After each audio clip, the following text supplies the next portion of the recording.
మునిగిపోయింది.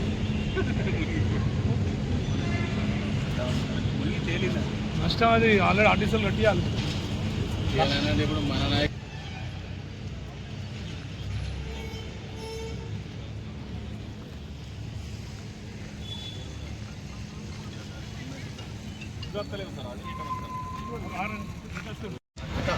పోరాటం చేయండి. మన దాంట్లో పడింది.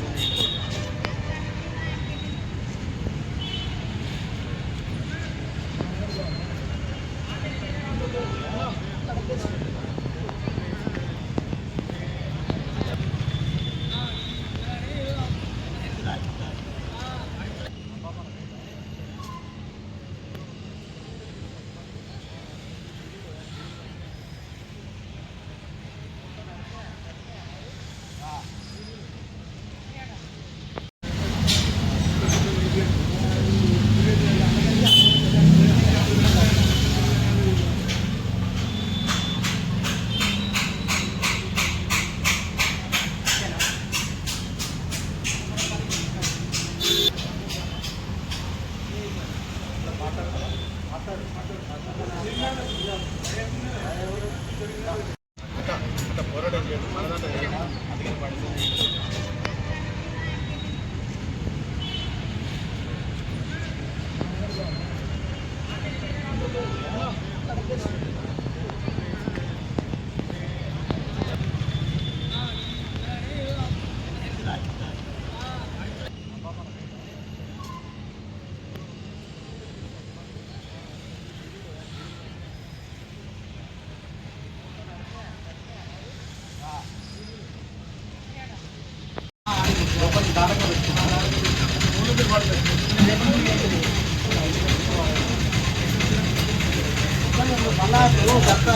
చెప్పేదంటే మొత్తం అందరూ నెట్లాక్ అయిపోయాక జరుపుకుంటే అది వేరే ఉంటుంది. ఇప్పుడు మధ్య చెప్తలేదు అది అయిపోయింది. మళ్ళీ ఇప్పుడు ఎప్పుడు ఎక్కి ముందుకు వచ్చి ముందు నుంచి టోటల్ మనం రోడ్ మొత్తం బ్లాక్ అయిపోయింది.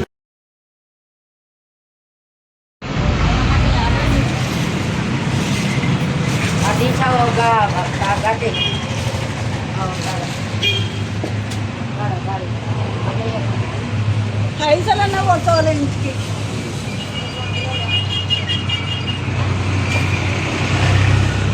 నిన్న రాత్రి భారీ వర్షం కురవడం వల్ల హుస్నాబాద్ పట్టణంలోని బస్టాండు అలాగే ప్రధాన రహదారులు అలాగే నాగారం రోడ్లో గల వినాయక నగర్లో మరి లోతటి ప్రాంతంలో ఉన్న కిరాణా దుకాణాలు అలాగే మెకానిక్ షాపులు టీవీ మెకానిక్ షాపులు నీట మునిగి వాళ్ళు నష్టపోయినారని చెప్పి చెప్తా ఉన్నారు. ఈరోజు మరి బస్టాండు అలాగే వివిధ ప్రాంతాలను సందర్శించి నీట మునిగిన ప్రాంతాలను సందర్శించి నష్టపోయిన వారిని పరామర్శించడం జరిగింది. మరి గత ప్రభుత్వం కూడా హుస్నాబాద్ పట్టణంలో వరద నీటి చర్యలకు శాశ్వత పరిష్కారం చూపెడతామని చెప్పి గత ఎమ్మెల్యే మాజీ ఎమ్మెల్యే సతీష్ బాబు గారు చెప్పడం జరిగింది. అట్లనే హుస్నాబాద్ మున్సిపల్ మాజీ చైర్మన్ అలాగే కమిషనర్ గత కమిషనర్ ఈ కమిషనర్ వర్షాలు వచ్చినప్పుడల్లా ఇక్కడ ఉన్న ప్రజలను పరామర్శించుడు ఏదో ఫోటోలకు పోజులు ఇచ్చుడు సోషల్ మీడియాలో షేర్ చేసుడు తప్ప ఈ వరద నీటికి ఎలా శాశ్వత పరిష్కారం చూపెట్టాలనే చిత్తశుద్ధి లేకుండా ఈరోజు కూడా ఇప్పటికి కూడా నిన్న కూడా మరి చైర్మన్ గారి భర్త హుస్నాబాద్ పట్టణంలోని వాళ్ళు ఎవరైతే నీట మునిగిరో వారిని పరామర్శించడం జరిగింది. మరి మీరు అధికారంలో ఉన్నప్పుడు ఎందుకు ఈ వరద నీటి పోవడానికి ఎందుకు శాశ్వత పరిష్కారం చూపెట్టలేకపోయారని చెప్పేసి ఈ సందర్భంగా మేము వారిని ప్రశ్నిస్తూ ఉన్నాం. మరి గతంలో వర్షం కురిసినప్పుడు ఎమ్మెల్యే కాకముందు మరి మంత్రి పొన్నం ప్రభాకర్ గారు ఇప్పుడున్న మంత్రి పొన్నం ప్రభాకర్ గారు అప్పుడు వర్షాలు కురిసినప్పుడు ఈ ప్రాంతాలను సందర్శించుకుంటూ నేను మంత్రి అయితే నేను లేకపోతే ఎమ్మెల్యే అయితే ప్రజాప్రతినిధి అయితే ఈ శాశ్వత వరద నీటి చర్యకు హుస్నాబాద్లో నీరు పోవడానికి అవకాశంగా నేను చర్యలు తీసుకుంటా అని చెప్పి వారు చెప్పడం జరిగింది. మరి రాత్రి కూడా వారు సందర్శించినట్టు మేము తెలుసుకుంటా ఉన్నాం, సోషల్ మీడియాలో చూస్తూ ఉన్నాం. కానీ దీనికి శాశ్వత పరిష్కారం చూపెట్టలేరా అని చెప్పేసి ఈ సందర్భంగా మేము మంత్రి గారిని అడుగుతూ ఉన్నాం.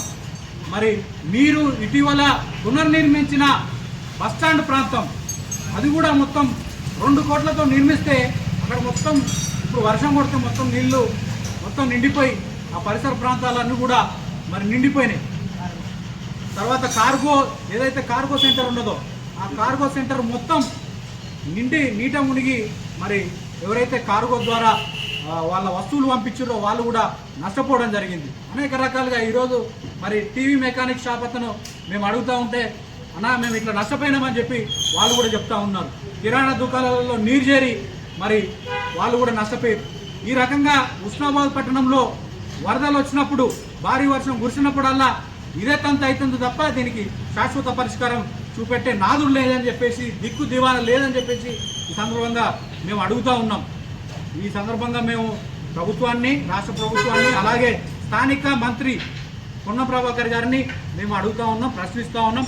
వెంటనే ఎవరైతే ఇదైతే వరద నీటికి ముప్పు ప్రాంతానికి ఎవరైతే గురవుతున్నారో, వ్యాపారస్తులు ఎవరైతే నష్టపోతున్నారో వారికి శాశ్వత పరిష్కారం చూపెట్టే దిశగా నీరు ఎట్లా పోతుందో ఏదైతే వంపు ప్రాంతానికి పోయే విధంగా చర్యలు తీసుకోవాలని చెప్పేసి ఈ సందర్భంగా డిమాండ్ చేస్తూ ఉన్నాం. అలాగే మీరు నిర్మించిన ఏదైతే బస్టాండ్ ప్రాంతంలో పునర్నిర్మించారో దానిలో మొత్తం వాటర్ నింపిపోయినాయి. ఆ కాంట్రాక్టర్ ఏ విధంగా నీరు బయటికి పోవడానికి చర్యలు తీసుకోకుండా ఎట్లా నిర్మించిండో వారిని కూడా మరి అడగాలని చెప్పేసి వారిపైన చట్టరీత్యా చర్యలు తీసుకోవాలని చెప్పేసి, నీరు నిలవకుండా ప్రయాణికులకు ఇబ్బంది కలగకుండా బస్టాండ్లో పూర్తిగా మరి శుభ్రంగా ఉంచాలని చెప్పేసి ఈ సందర్భంగా ప్రభుత్వాన్ని డిమాండ్ చేస్తాం. నాగారంలోని వినాయక నగరు రిపేరింగ్ షాపు రాత్రి వర్షం కొట్టే కారణంగా షాపులకు వరద నీళ్ళు వచ్చింది. నాకైతే నష్టం జరిగింది. మాకు సాయం చేయవలసిందిగా